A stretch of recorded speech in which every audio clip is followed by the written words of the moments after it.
Hello, how are you doing? Thank you for watching. In this video, I wanted to talk about the timeline of what happened from the time when, she kind of started to change and started to realize what was going on. Well, it is all on the words of what she is saying because obviously we have no records of Didi talking about this at all.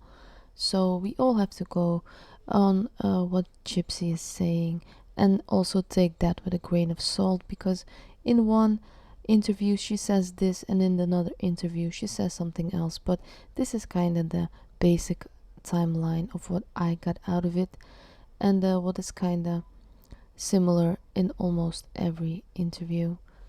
So let's go back to the beginning. In 2010, what happens is she said that prior to 2010, they had a very kind of good relationship. She thought her mother was nice to her. Of course, she started to realize what was going on, that she wasn't really sick. It all started to come to her up until the point of 2010 from her birth. So, not very much is known prior to 2010. And when she really started to realize that she was sick and she wasn't really ill, um,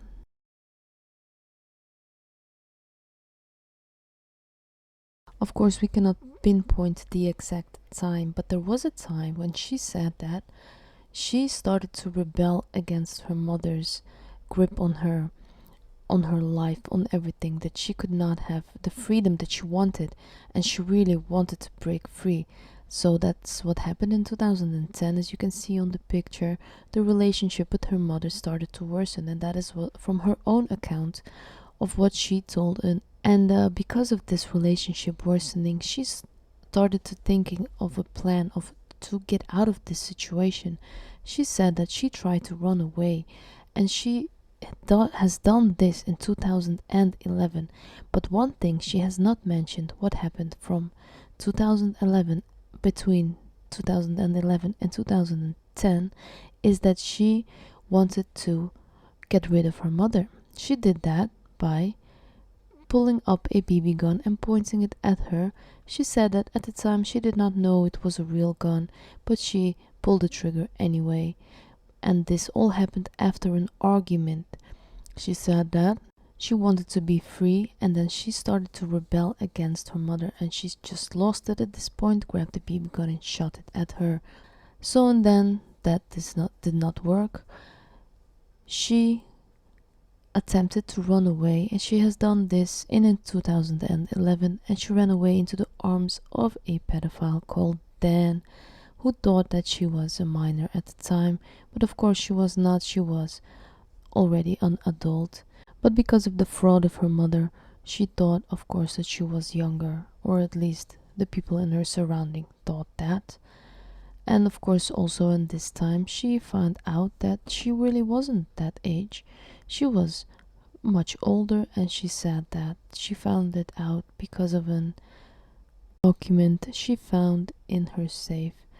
So this did not work, but there is, in the meantime, before she met Godejohn, there is another attempt of her trying to commit murder on her mother by herself, but she did not told this to anyone. Only Godejohn knows this, and I have not heard him explain the real deal behind it. And then, of course, in 2012, she met Godejohn on a Christian dating site where they started to chat, and this relationship was purely a internet relationship which lasted, and they did not see each other in real life from 2012 up until 2015 March. That is, they have not seen each other.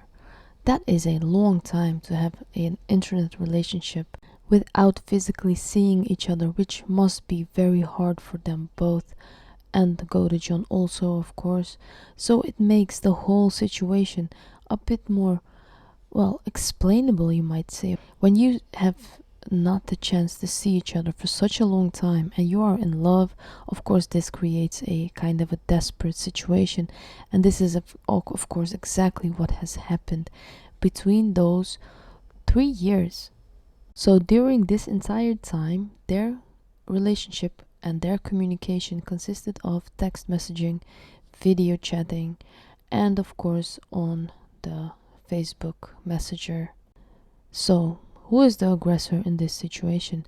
Of course, it is Gypsy Rose, because she has a very, very long past of trying to escape the situation, and she has the motive to do it. Goda John does not have a motive.